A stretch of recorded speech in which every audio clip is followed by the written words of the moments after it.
But for today's talk, somebody showed me an old email about someone asking for some possible talk titles, and one kind of stuck in my brain, in my mind. I thought it would be very useful and can to fashion a nice talk on this subject. It started off by talking about spiritual bypassing. When there's any problems in your life, physical problems, problems in the world, problems in the company in which you live, I say that. I live in the Buddhist Society of WA Inc. I can't escape from it, don't want to. And also just the family you're in, or the situation, the body you're in. And so, is it called really good to call this bypassing? If you actually employ the beautiful means of your spirituality, your wisdom and your kindness, your compassion, to deal with these problems? Even actually thinking this is called bypassing. It's not bypassing, this is kind of the direct route. The way you should have been dealing with the difficulties and problems of life to begin with. It's not emotional avoidance, it's understanding one thing. There are basically two types of emotions in this world. And to think that all emotions are good or all emotions are bad, that kind of judgmentalism never made much sense to me. What did make sense is, first of all, you must not be afraid of emotions, acknowledge them. Once you acknowledge them, then being kind to them, then you learn from them.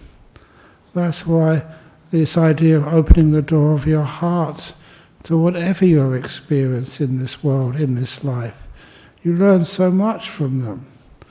Yes, okay, I was missing for a few weeks. It's only because you're trying to be as kind as you possibly can to others. And I make mistakes too, so I got myself all exhausted, overly so. But there's something about exhaustion, or real big tiredness. There's a way as a monk you've learned how to understand it. First of all, to be with it. Not to try and escape from it by, I don't know, I've never taken any of these big energy drinks like Red Bull or anything else. The only energy drink which I've ever taken is actually cups of tea. I don't think that's the same intensity. But nevertheless, I enjoy my cups of tea. And I think the reason is I enjoy my cups of tea because somebody showed me a video. They downloaded this video and sent it to me of this little baby drinking a cup of tea in UK. And it's, it's so small, couldn't really speak, but his mother gave him, some of her tea to drink and started drinking it. Do you remember seeing that? Yeah. And then the mother thought it had enough, so it was mother's tea. So the mother took it away, and then the baby started crying. So the mother gave the tea back again, and straight away the baby was quiet, and then took it away again. That's how I got sort of addicted to tea. Not my fault, probably my mother's fault as well. Not really an addiction, I've given out for periods of time.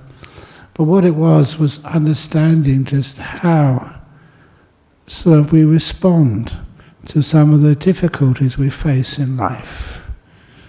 First of all, we need to acknowledge our emotions, understand them. And the next thing, I always wanted to make sure to distinguish the negative ones from the positive ones. There's so many negative emotions in this world. Of course, the big one is anger and fear. And if you don't know this, but I was struck that in our monks' rules, that if anybody is elected to a position of authority, such as, well, she's got our president, she's just over here, if you're elected to any position of authority, you must make sure you never act out of wanting, out of desire, or out of ill will, out of stupidity. I can understand those things. But it's also said you should never act out of fear. I love that insight, because there's so much of a person's life. I don't know about your life as well. My life, I've seen this being confronted by fear many times. Do you really want to act out of fear? If you act out of fear, it all goes wrong. You're not telling the truth, you're hiding the reality, and there's never any progress. It just comes to mind, I never planned to say anything about this, but that time when we had bhikkhuni ordination, and afterwards, that was quite a move which we made over here with all the support of you and all the monks over here, but some monks, some in other parts of the world thought that was not appropriate. I can't understand that, but nevertheless, it came to one of those points in your life. I hope you come to this point as well, because a great place, of finding insight into how you work. And that was when, going over to the place Wat Bapong, and in front of so many other monks who didn't really understand what had gone on, they just, after 2 or 3 hours of discussion, then they asked me, they said, if you admit you made a mistake, if you say that those 4 nuns at the time, now bhikkhunis, if they're not real bhikkhunis, then all will be forgiven, but just don't ever do that again. And these were my friends, people I've grown up with as monks. I had some really good times together with, some stories to share. And even so, I had to make sure that these were also 4 women who we had given this ordination to, and we could find nothing wrong in the words of the Buddha, nothing wrong in the kindness which we were showing to people, nothing wrong in how we were taking sort of a traditional Buddhism which had no real place for the females, and actually moving it forward, actually doing something. So they said, well, if you don't agree to renounce those 4 women, then you're no longer part of our community. And the point was, I knew what I was doing, why I was doing it. There was nothing wrong with it. And so you had a choice there, just to follow what other people are doing when you know it was wrong, or stand your ground and be kind of excommunicated. It's a wonderful moment which I'll never forget in my life, and that's why I hope each one of you have that choice, to do what is right or to do what is easy. And I was very happy with at the time I thought I would never be able to live with myself. I'm supposed to be a monk. Even at that time I was kind of a leader.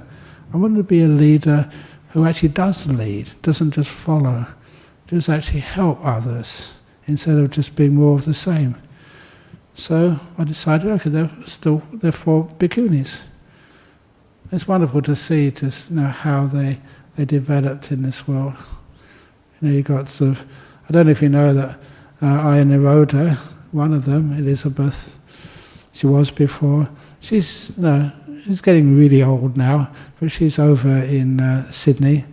And we've got Ayaseri and Ayahasapanya over here. Ayawayama passed away, but she passed away in bhikkhuni robes. Sadhu, sadhu, sadhu. And so those are the sorts of things you should never sort of make a decision out of personal benefit, or out of ill will towards anybody, or out of fear. And that's the same with you, what you do with your body. Never act out of fear. Act out of kindness, out of courage, fearlessness. You're not harming other people, you're not acting out of stupidity. These are the difficult emotions which always make wrong decisions, when people just do things because it's the easy way, or because there's something in it for them, or because they're afraid of being criticized. I don't know why I keep getting into these stories, old stories, which I don't know if any of you remember them. But apparently, that people keep asking me, I'm a monk, I don't know very much about the world, but you do get asked, well, what about, things like that war in the Middle East? It's going on for such a long time, especially with Israel. Apparently they have had a ceasefire now. I really hope it holds. But I remember many, many years ago, after the 6 Day War, they called it a 6 Day War. It didn't last for 6 days, did it? Well, I don't know how many years.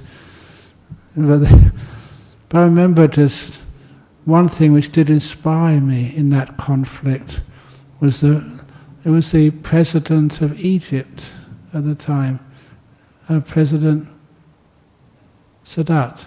Yeah, he decided. And I love the way he did this. Instead of having a cabinet meeting, instead of trying to sort of win over everybody, he was a president, so he just got in a plane. Hardly anyone else knew what he was up to, and he flew to Jerusalem or somewhere, Tel Aviv or whatever, the capital, and just had, the president of Egypt just arrived, so the president or the prime minister of Israel had to meet him, and they talked together without advisors. Sometimes it's nice when you have a meeting just without advisors telling you what you should do and what you shouldn't do. Because then actually you can go to deeper places, in your mind, in your heart. And there's much more truth in those places than when there's all these other advisors telling you how you should behave or what you should do. You're coming from places of kindness, and that actually worked for a while. And I expected this would happen, and it did. That poor president of Egypt, he was assassinated a short time afterwards. If there's something worth being assassinated for, that was it, giving peace a chance. Did that out of, not acting out of fear, but trying something new. I wish there was more people who were like that in this world. But nevertheless, when we know the emotions which are, going to be harmful, like acting out of fear, or acting out of personal desire, or how we can... I don't know why anybody wants to be a politician in the first place. If anybody ever wants to stand for Parliament, I think they need a bit of a head examination. Please apologise for any of you who are standing in parliamentary elections. We had one previous president of our Buddhist Society of West Australia, and you all probably know him, that's Sol Hanna. And he actually stood on one of the, for the Green Party in one of the seats in Perth. I'm very happy he lost.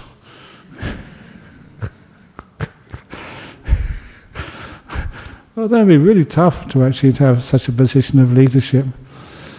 But anyhow, going away from the politics to just your emotions, your leadership of your family, of your office, of your Buddhist society, of your career. What are you actually doing? How are you doing it? And that's one of the other things which I mentioned to the monks, is somebody actually asked me, can you also speak about this?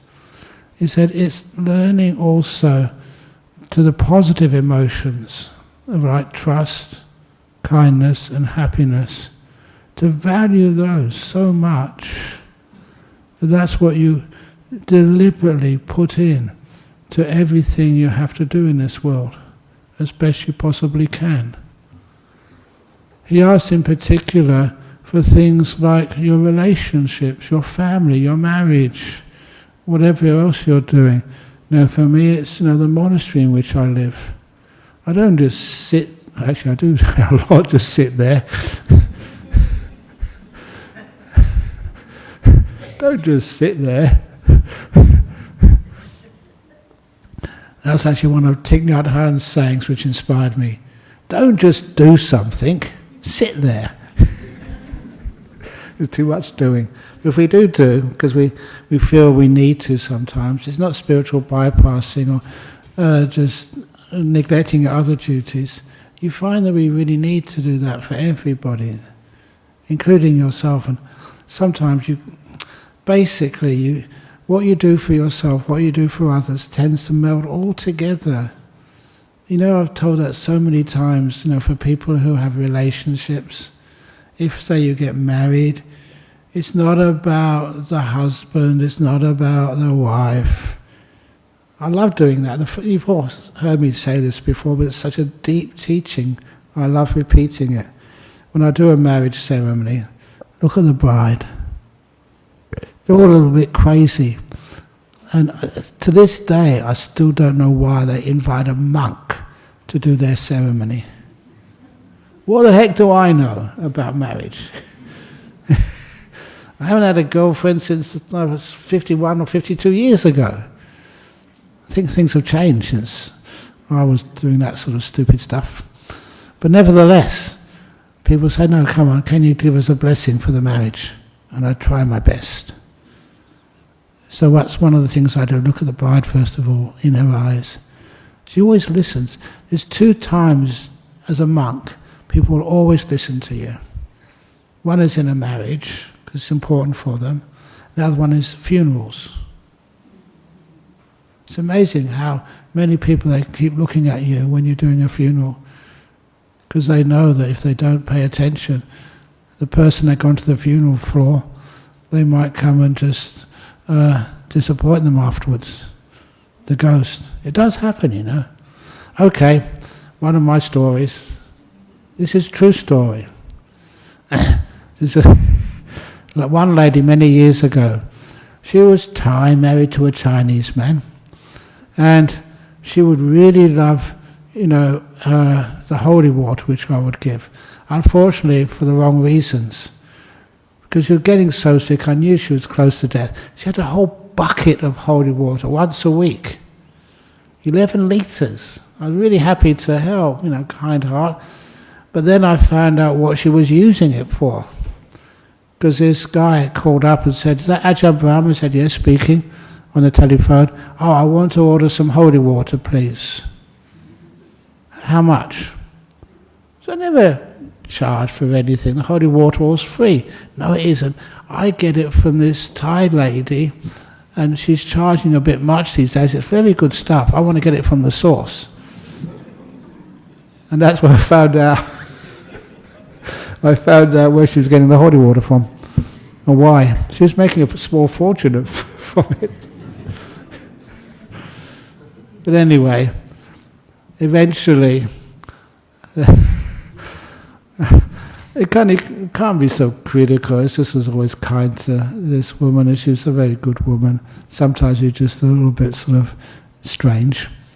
But anyway, when she really got sick, she came up to me and said, look, I can't trust my husband. That's what she said. So she said, AjahnBrahm, can you do the funeral, pay for the funeral, organize it for me, and then half of the little house which we share together will bequeath to the BSWA. And I thought, I can't do that. I'm not a business monk. I can't do deals like that. But then I said, well, you should speak to the Buddhist Society. So they spoke to the treasurer, and when he found out how much the house was worth, he said, that's a good deal. I can't say that, so we did it.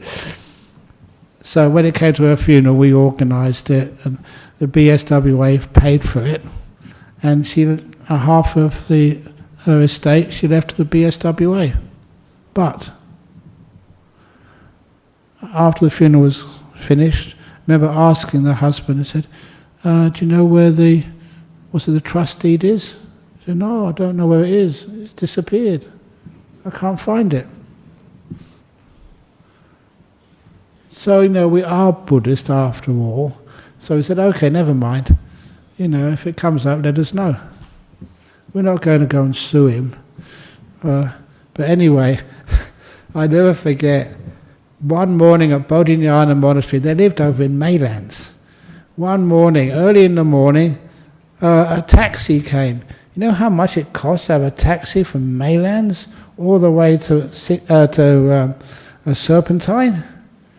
It's a lot of money because you have to pay both ways, because the taxi driver is not going to sort of get a fare from that part of the world into town. So it was expensive, and he wanted to see me straight away. Say, yeah, how can I help? And he said, Ajahn Brahm, I found the trust deed. Here's the will. I said, you could have just called up and we'd have come in the next time, in a couple of days' time, picked up. No, I have to give it to you now. Now, why now? Because my wife came last night as a ghost. George, that was his name. Really good, George, you know where that will is. Give it to AjahnBrahm, now! That's a true story, this is not made up. He had no choice. He got up and put some clothes on as soon as he possibly could, called a taxi and came straight to Bodhidharma Monastery. And you could see the relief on his face when he handed me the will. No, he was safe. That's one of the reasons why I always be careful of people when they die. You may be able to ignore them when they're alive, but my goodness, you better do the right thing. Even when I say that with a lot of fun and joy, and they're both really good people. So, but it was true, that's what happens. So anyhow, that when you make decisions, make sure you act out of kindness and goodness, and put fun into all the stories, whatever you do in life. Even I've told you, just on the subject of not just marriages, I haven't finished that one yet. I look at the wife, and I said, once you're married, you must never think of yourself. Isn't that the case?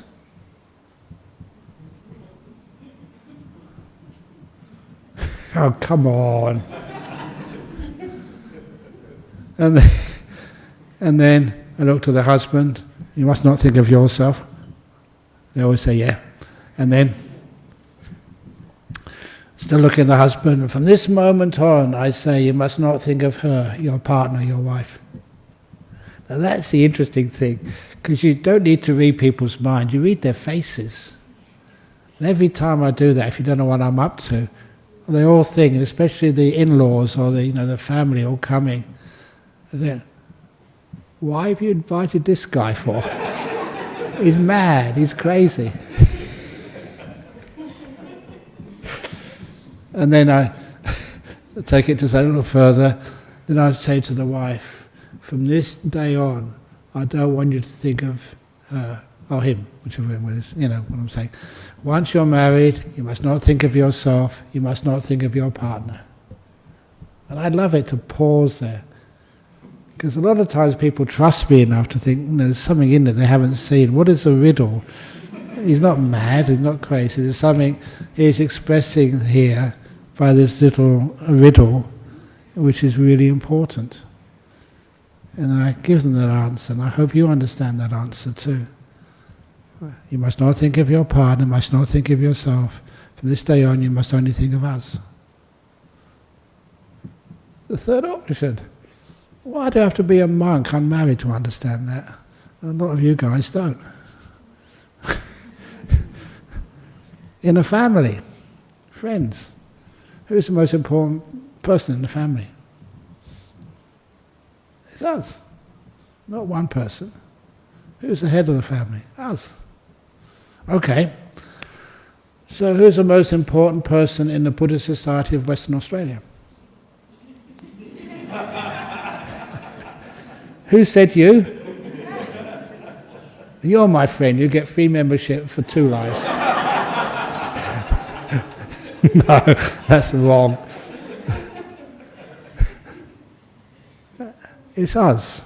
It always has to be about us, our community. And it's lovely that people join up as members, but even if you're not a member, you're still part of us. And that's really important, to have that perception about us, a community. It's not just the guy who sits in front of the microphone every day. If not here, over in Bodhidharma or somewhere, I'm always in front of a microphone. Microphone is my good friend. Hi, Mike.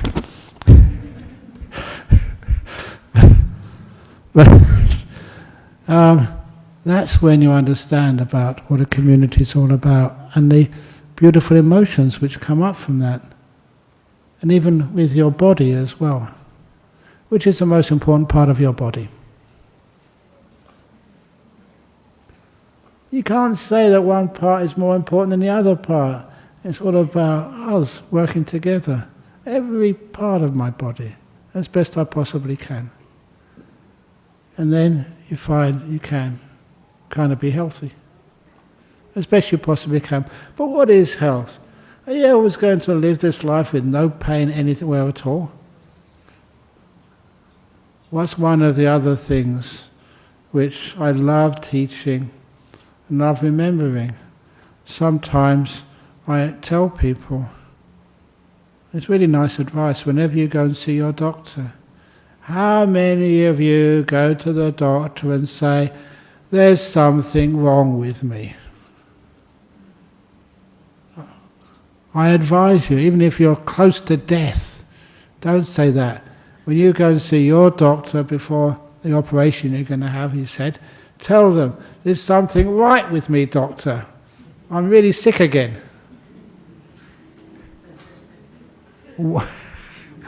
Why do we add negativity to what's part of life? Sickness. Being close to death.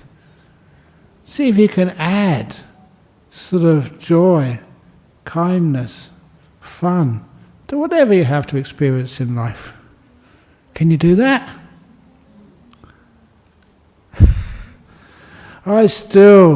This is true, those people who know the story, they can go and corroborate it. This was confirmed to me by the doctor who actually was this Dr. Kesri Dhammananda. He did come here quite a few times. Sri Lankan monk, lived in Malaysia, a really sort of interesting monk. We had some great discussions. He was the one who once told me, said, I have a lot of trouble with people being sick over in Malaysia because a lot of them, their children, because they're from the Chinese part of Malaysia, a lot of their children become Christians and they insist on going to their bedside when they're about to die, when grandma's about to die, and converting them to being a Christian. They think, if you're a Buddhist, you can go to some hell realm. I can't have that for my mother or my father, I can't do that. And it was so difficult stopping, the grandma's children and the pastor coming in. So I told him, he really liked this piece of advice. Look, if tell all of your students, no matter what race they are, whether they're Sri Lankan, Western, Chinese, whatever, if some of the relations come in and they try to convert you before you died, from being a Buddhist to being a Christian, please convert. That's the only way to get rid of them. As soon as you convert, then they'll just go out of the room. And once they go out of the room, then you can convert back again. Buddhang saranang gacchami, dhammang saranang gacchami, sanghang saranang gacchami. You can convert one way, you can convert the other way. Why not? Just make sure you get Buddhang dhammang sanghang saranang gacchami out of your mouth before you really cark it. He thought that was very funny. Well, I did too. So that's adding something positive to whatever you're doing in life. And it's actually, that's what you add to life, to the emotions. You make the emotional world a much more beautiful, positive, wonderful experience. And I think that's something which Buddhism has always been very strong about for so many years, centuries I would say. Yes, we have difficulties in life. Yes, even, this was quite a few years ago, but a few of them were here when we had our big bushfire over in Bodhinyana Monastery. People are complaining about the heat last week. This year I was there, 46.5 degrees in Bodhinyana Monastery before the fire came. It soon warmed up. At the time, it was the hottest year ever recorded in Bodhinyana Monastery. There was another, couple of weeks later, it got a little bit hotter. So it's now down as the second hottest year ever at that time. And that's when the fire came. Oh my goodness, what could we do? There's only one thing we could do. We had to evacuate. And when we evacuate, you saw the flames. They were so huge. And the trees never burned. They exploded. Boom! Like a bomb going off. That's why, because it was so hot, all those trees, full of eucalypt oil and other oils, that had all evaporated, mixed it with the oxygen, and became like this explosive mix. Boom! And as I was going out, because we had to, it's amazing what happens. I love telling these stories. It's not all gloom and doom. I remember there's one of our members staying there. And I don't know why he decided to do this. The last moment, after wetting down all the areas, we were in the main hall. That was just to stay there until the main fire front had passed. And then we were supposed to go back and fight the fire. But then this firefighting person, one of the officials, came and said, get out, now. So we followed his orders and evacuated. We were all prepared, all the cars were there. You've got to be careful, because I love telling these stories, how stupid you can be when you panic. First of all the cars in front of the hall, they were all parked with the nose facing the hall, and so you'd have to reverse to get out. So I had to tell them all, I turned them around. And then they locked the vehicles. I said, look, we're not afraid of burglars, we're afraid of fire. So they had all the keys, in the locks. And then this one fellow, when they all got in the cars, pretty quickly, we were missing one. Where is he? I never found out why. He decided to change his trousers. And when he came running out, literally with his trousers down. And there's a big bushfire exploding everything. Is that, something about the world, they call it Murphy's Law. That's even more powerful than Schrodinger's Law or the law, any law, Werner Heisenberg's uncertainty principle. The most fundamental law of science is Murphy's Law. You all know that, don't you? If it can happen, it will happen. I can't say, why you change your trousers? No, I don't felt that's a good idea. We didn't have time to take photographs. Should have done. But anyway, as we all left, did the best we can. Why add anything to the fear of losing a monastery? Is giving out things? Oh no, it's mums. So why add fear to things which like loss? I realised even then we're all in it together. And one of the beautiful reflections, being a monk makes life much easier. Because I thought, you look at the flames exploding up there, I thought we'd lose everything. I did anyway, I thought there'd be no monastery left. No monastery, did I say that correctly? What's a monastery? Monastery isn't the buildings. The monastery is not like the hall or a big Buddha statue. A monastery, a Buddhist society of Western Australia, a marriage, a corporation, a life, it's much bigger than that. To me, the monastery is all of the people who visit there, support it, all the monks and nuns who live in those places, all the time people go there on retreats. That's what the monastery is. Even so many times, 'cause I've been there all the time since that thing was built. Actually, I built most of it. But a lot of the time people would come and say, when's the monastery going to be finished? It is finished. I can't see anything. The trees, the atmosphere, the air, the beautiful sense of tranquility. That's a monastery. It's not the buildings which you see. It's the atmosphere, what people feel when they go there. What is the Buddhist Society of Western Australia? What is this place? Is it the buildings?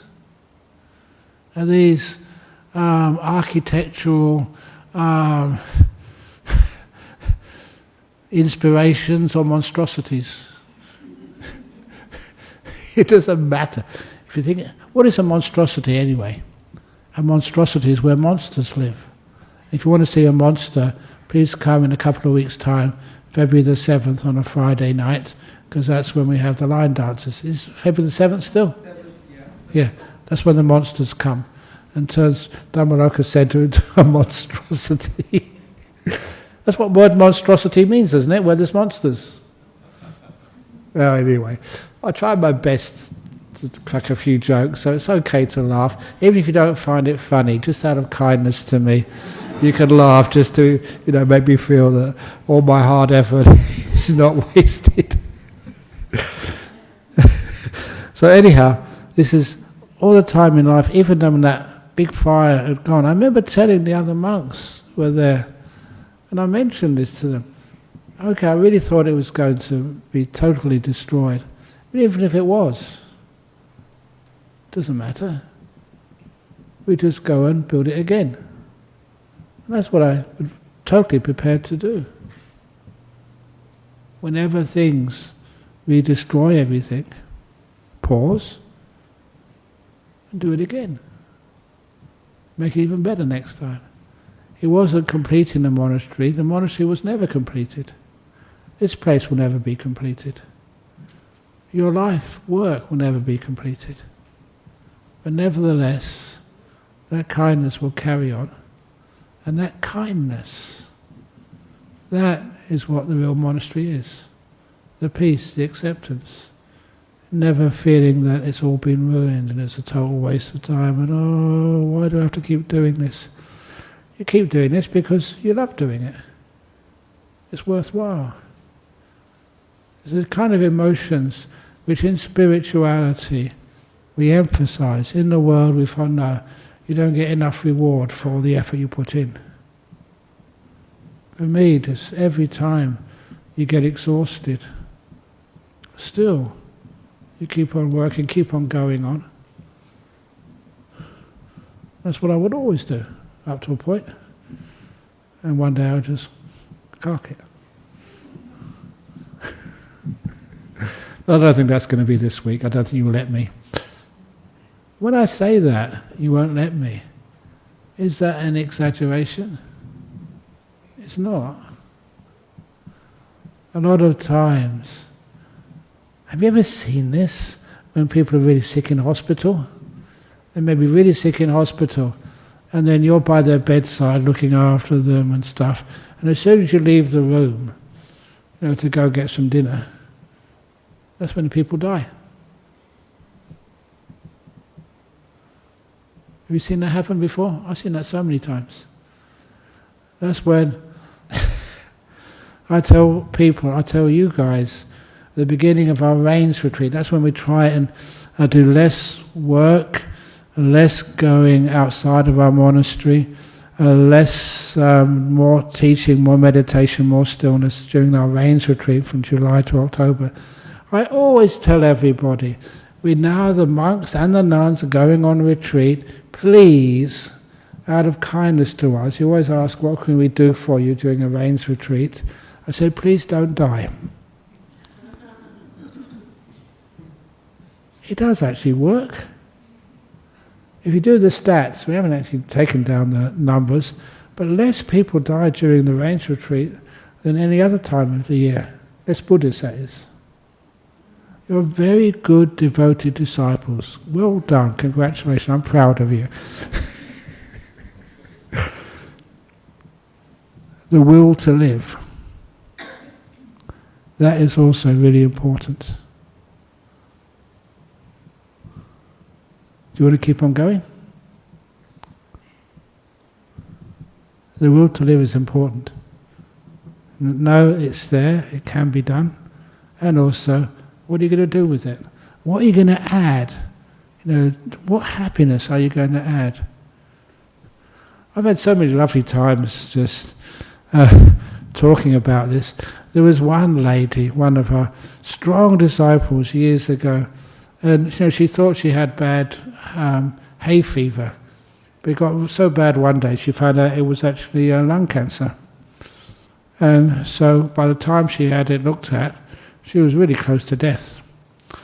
So I went to go and see her in the hospital, and she said, I've only got a few weeks to go. And but she was kind of laughing, cracking jokes about it. And she said, please, she was a Thai lady, she said, please tell all the Thai ladies, don't come and see me now. Can they come and see me once I'm in my box?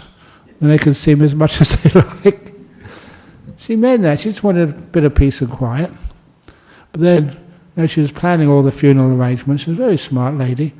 And when when I came out of the room, there was this kind of elderly nurse. She saw me, and she actually grabbed me by the shoulder. She was a nurse, she wasn't a Buddhist, and pulled me into this side room. What's she going to do with me? And then she looked at me and said, I'm so glad you've come, because that lady, she's the worst case of denial I've ever seen. What do you mean? We've just been talking about her funeral arrangements. And this nurse was actually kind of gobsmacked. What? She hasn't sort of got angry, upset, even though she's just found out. She wasn't that old. She's going to die in a few weeks. Yeah, she was laughing and cracking jokes. And that nurse, she was a Catholic. She'd never seen anything like that before. And it was real. That lady, for those of you who remember her, Ratana. Remember Ratana? Yeah, so she passed away. And she passed away, I remember her doctor came to the funeral service and said, she's the first person I've seen who died with class. That's how he put it. Just, without getting upset. And that was her. So anyway, those are the sorts of things. How many of you are going to die? So come on, live up to the reputation of the Buddhist Society of Western Australia. Please die with class.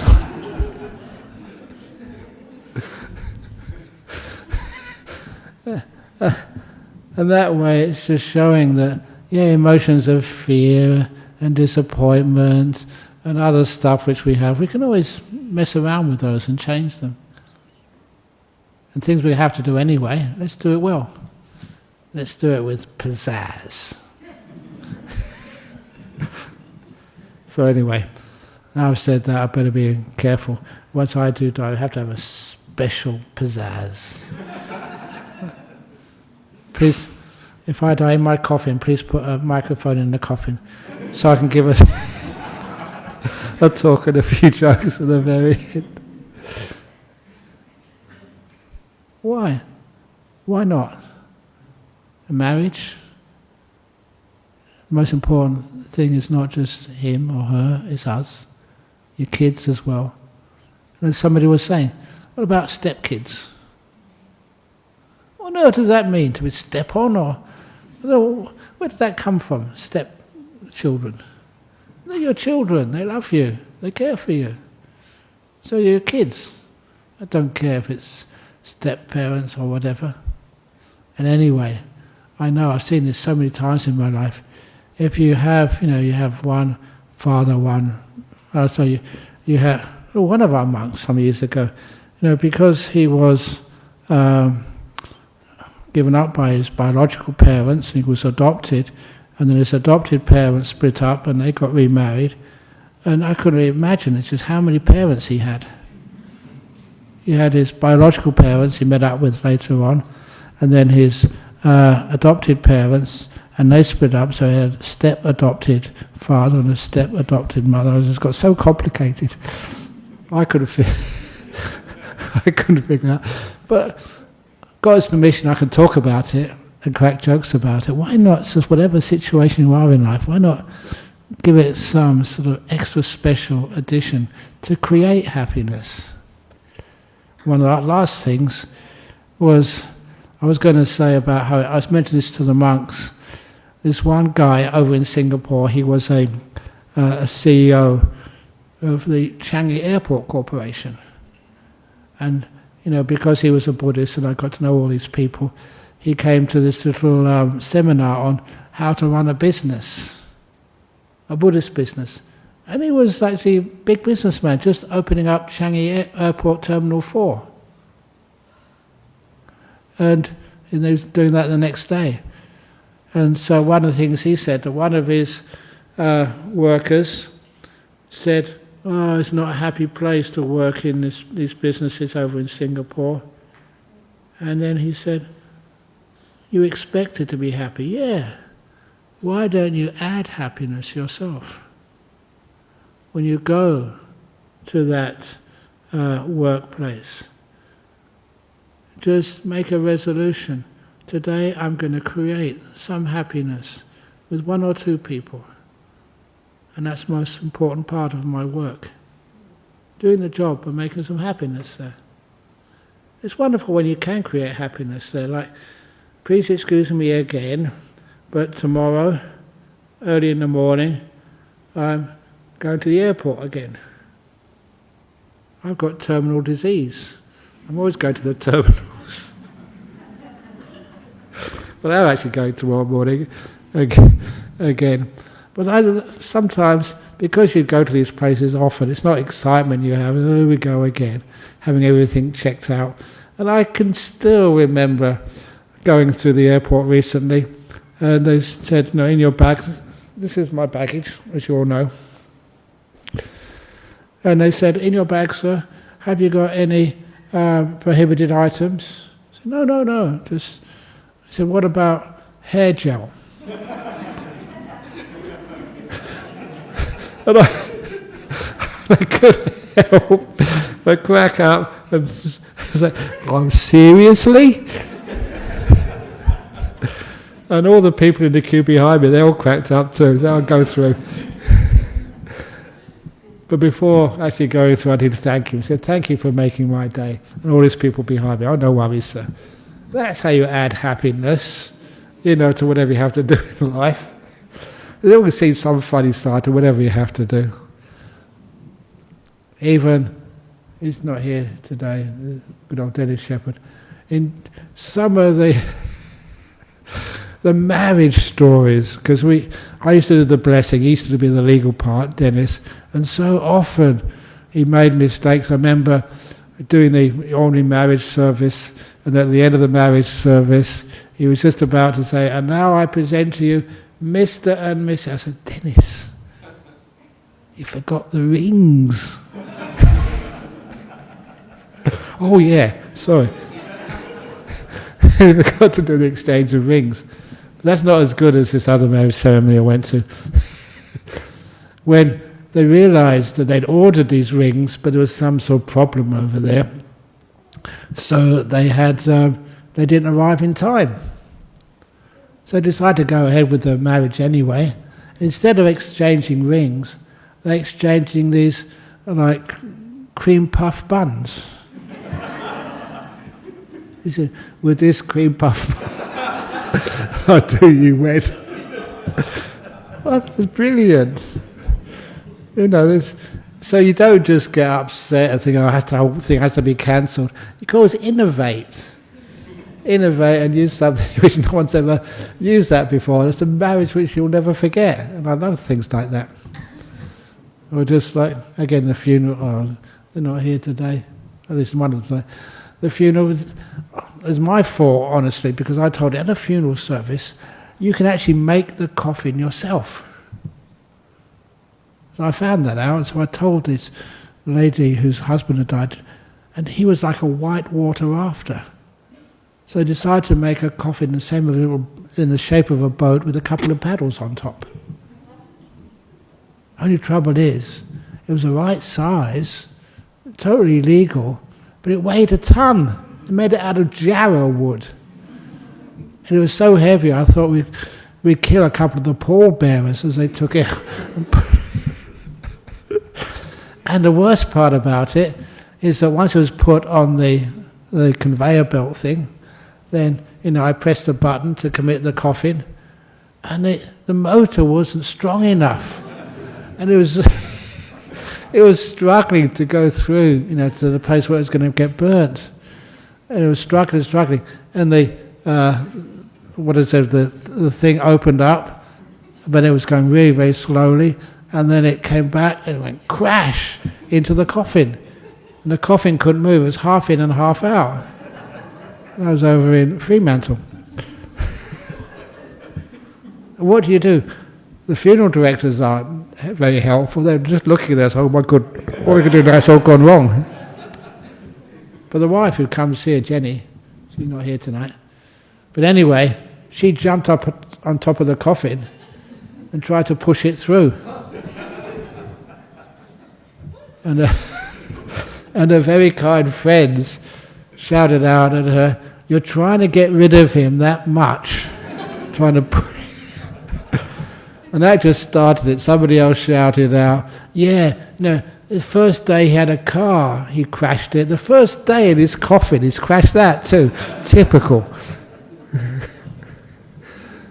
And that was probably the most joyful funeral I've ever attended. It was actually beautiful. And that's certainly how I'd like to be remembered. Wouldn't it be like how you like to be remembered? It's what you add to things. That is what really stands out. And I better stop adding to things because it goes on and on and on all night. And I've got a flight to catch tomorrow morning. So thank you all for listening. Sadhu, sadhu, sadhu. That's why I add to 3 sadhus. Sadhu, sadhu, sadhu. Okay, any questions from the audience or from the computer?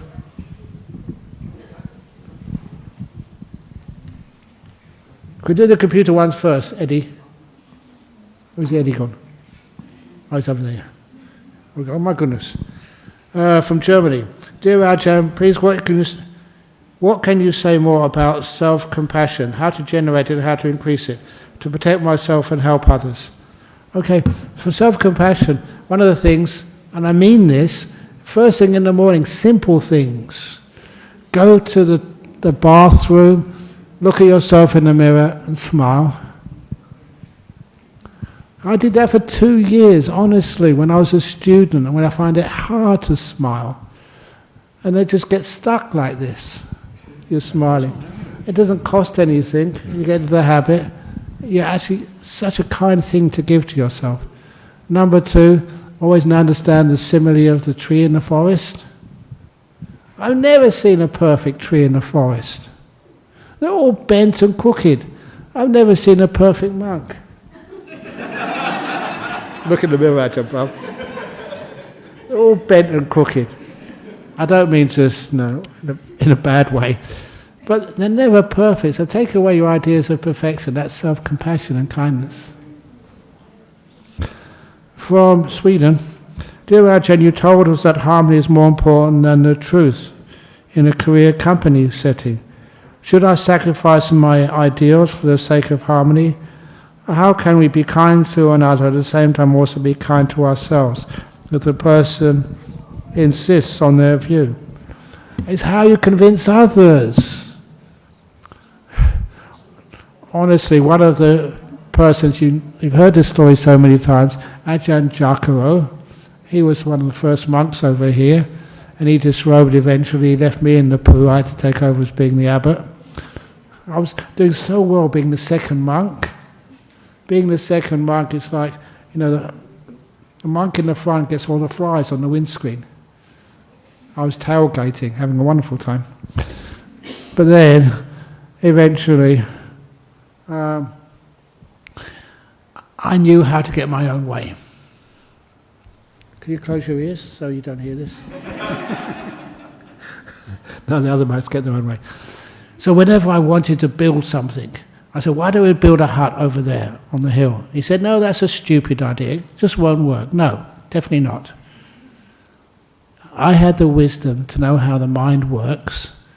You would not repeat it until you thought he'd totally forgotten it. About 2 or 3 weeks later, walking in the monastery again, I think we should build a hut over here. He never actually said, I told you no before. He'd forgotten it by this time. So he said, no, that won't work. I think that's a silly idea. We can build it somewhere else. Oh yeah, probably you're right. I only had to repeat it a 3rd time at most. But most of the time, those 2 times were enough. I'd be walking with him, and he'd look at me and said, AjahnBrahm, I think we should build a hut over there. You know how advertising works. You make the suggestion, but you don't over-make the suggestion. Otherwise people understand what you're up to. That's how it works. That's how I got people to work so hard being president of our Buddhist society. I did to dear old Rachel Green, because she was a very successful business lady, and I asked her, I said, I think you make an excellent president of the Buddhist Society of Western Australia. This is a true story. And she said, no, don't be silly, I work too hard. No, it's just, I can't take on anymore. I looked at her and said, actually, no, you're right, I should never have asked you. And I said, no, okay, you're banned. I won't let you, because even if you nominate now, I will delete the nomination. You can't stand. You know what happened next? She went back home and said, he can't say that to me. So she nominated, she became our president that time. Remember Rachel? Yeah, good president. That's how it works. So if I say to any one of you, no, you must not be our treasurer next year.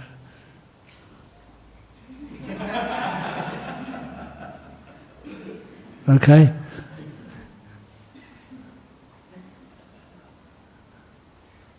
I'll leave it there.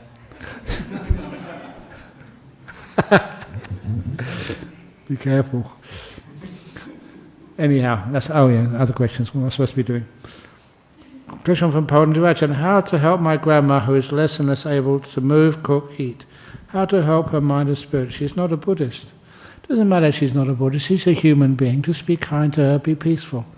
That's one of the reasons why I've told a lot of people over in monastery that when I come off my retreat, there was a message from my brother over in London that my auntie had passed away. 99 years of age. And she's one of these, I have to tell you these stories about her. She was like, she wasn't really my mother's sister, mother's cousin, but they grew up as sisters after the Second World War. And, just that's when they were maturing, looking for a partner in life. But before actually going to a dance, which they used to find their partners in those days, they went to one of these mediums.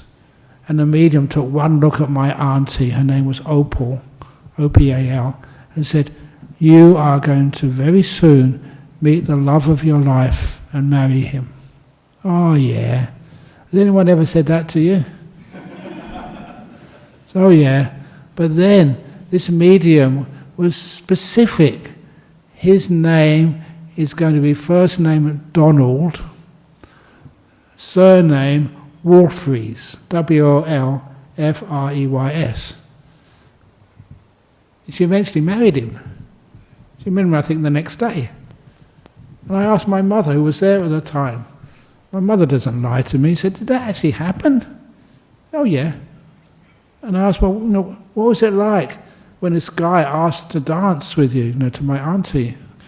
And of course you exchange name. What's your name? Opal. What's your name? Donald. Donald who? Donald Wolfreys. Did you have a heart attack or something? And it was absolutely, totally true. And I don't know how many times you asked your mother that. And she said, no, that happened. But anyway, this is my auntie. She just died a few days ago, but how she died was really interesting. You know, she was living by herself until I think about 6 or 7 months ago. 98, still managing to get around, easy enough. She had carers to look after her every now and again, but decided to move her into a care home close to one of her sons. And one morning she was just going down to breakfast in the care home, sat down at the table, and then just stopped breathing. No pain, no sort of gasping or crying or anything, just closed her eyes, and that was it, she's gone, dead. What a wonderful way to die. The only thing is, I told a lot of people, it'd be probably better if you die after breakfast. There's a class of ghosts we have in Buddhism called hungry ghosts. Okay, I won't go there anymore. But how to keep your grandma? Just be kind to her, show a lot of love and peace and whatever. From Sri Lanka, can avoiding worldly information on the internet fast-track the path to nirvana, or should we allow some space for worldly information like news? What's the middle way for using the internet? That's up to you. See how it affects you. What's more important, depends upon your age or what you're actually doing. If you happen to be a presenter on Sri Lankan TV, then doing the worldly news, it would be a good idea to find out what's actually happening. But you know, when I was a young monk, we didn't have any possibility of hearing the news. And that's why I was really surprised. Somebody came in to the monastery in northeast Thailand one day and they said, "Oh, AjahnBrahm, you were born in England, weren't you?" I said, "Yeah." "Well, do you know your country's at war with Argentina?" "Oh, yeah, sure. We don't do wars anymore." He said, "It's true, you are." I thought, "No, come on. You can't trick me that easily."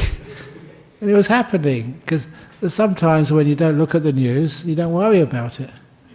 Not only that, but when you start looking at the news and you go on a retreat for a few months and you look at the news again, you find it's the same stories. It happens in different countries, different actors, but it's the same, basically the same play. Corruption, love, missing out on love, death, birth. Same stories, just different actors. And lastly, from Mao. Can you please let me know what should we do with a person's ashes after cremation according to Buddhist traditions? Thank you. People have all sorts of Buddhist traditions, and it doesn't really matter what makes sense to you, what they wished to have done. Sometimes they sprinkle them somewhere, sometimes they put them in the ocean, sometimes they keep them in a little box. One of the things which we tried to do was to have the ashes in the wall of the monastery. The reason we decided to do that years and years and years ago, because we thought with all those ghosts or heavenly beings protecting the monastery, no burglars would ever dare come in to give us any trouble. Is that a good idea? Yeah, but no, because people, they don't stay as ghosts long enough. So they disappear after a while.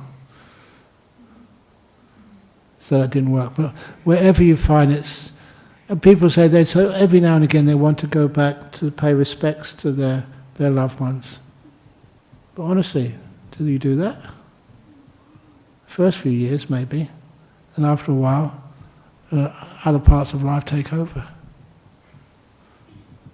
So the ashes, it's nice to dispose them in a nice place, but not sort of make a big deal about it. For me, I don't want to be cremated. I want to be mulched. Mulch is much nicer. You get mulch and then it goes right onto the bushes and the trees. Wouldn't that be a wonderful way to go? No. I mean, once you're dead, not before you're dead.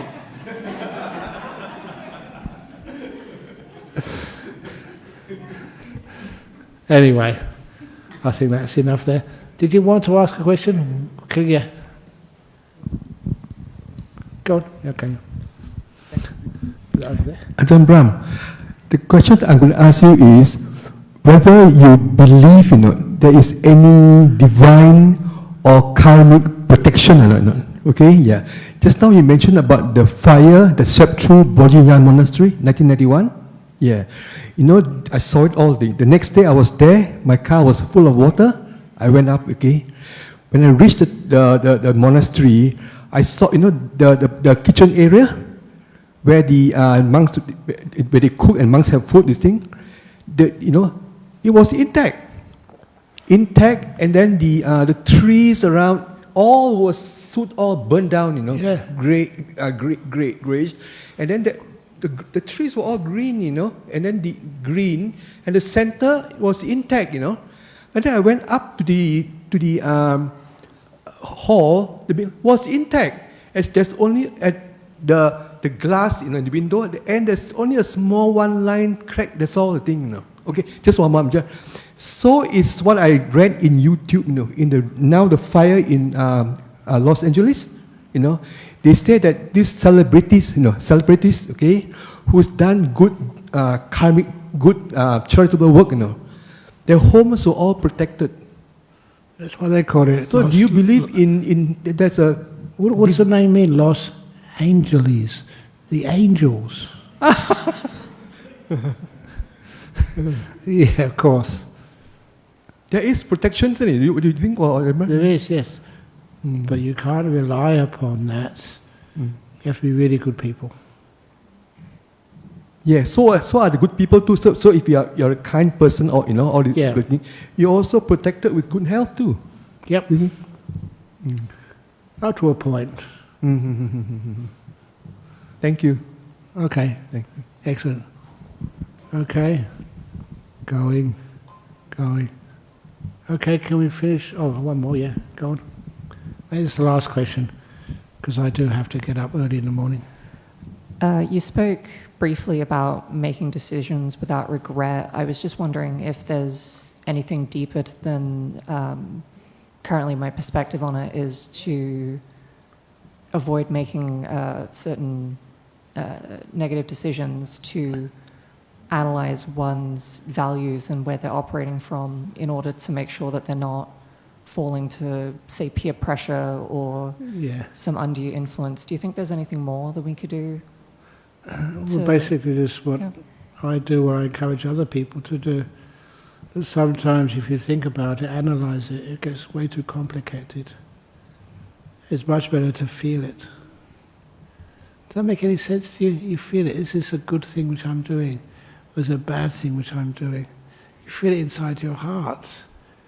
And I remember that story which I quoted. Somebody, I think I saw a write-up of it. It was a documentary somebody did about the My Lai massacre in Vietnam during the Vietnam War, with a group of American soldiers under Lieutenant Kelly. I still remember his name. They went into a village in Vietnam with the orders to kill every man, woman and child, indiscriminately. It's supposed to be a hotbed of the Viet Cong. And so most of them went in there to follow those orders. One or two people didn't. And one of those was this Afro-American soldier who point blank refused. He was put in military jail because of that refusal to refuse to follow an order during wartime. And they interviewed as many people they could find as possible to see what the effect was. And just about every person in that army unit were just really emotionally, psychologically a mess, saying it sort of grossly. But this African American soldier, he said he actually had a beautiful life. And they asked him, why did you do that? Were you some religious nut or something? Refused an order? Did you realize what was going to happen to you? He said, I realized everything which was going to happen to me, going to jail. But also I just could not do that. It was wrong. I was not religious at all. I just joined the army just to get a job, to get a life. I was, from the ghettos. I didn't go to any church, have any religious affiliation. I did that because it never felt right. And I'm sure each one of you have had those times, those choices, where you're about to do something. Did it feel right?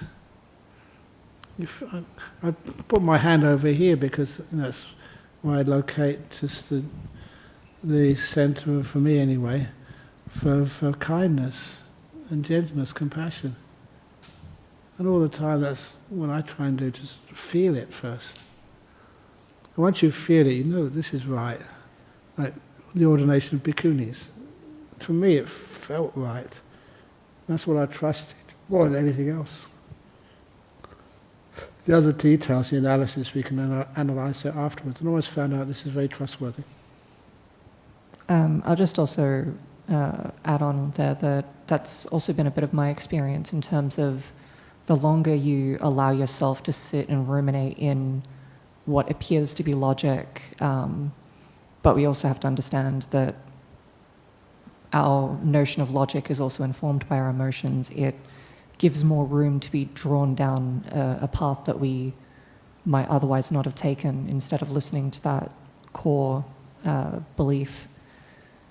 So, yeah. Yeah, totally with you there. Because sometimes you get some really complicated ethical questions.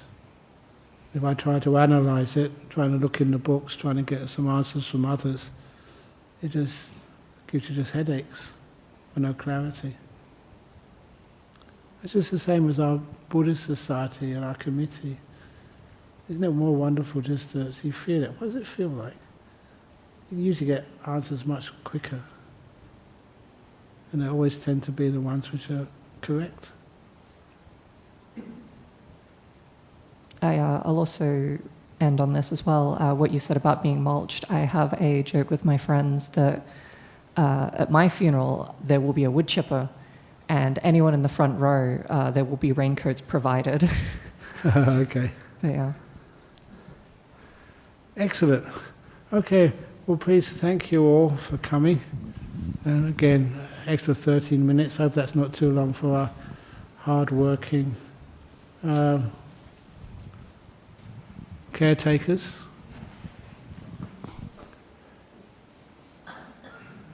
So thank you, everybody, and I'll see you in a couple of weeks' time.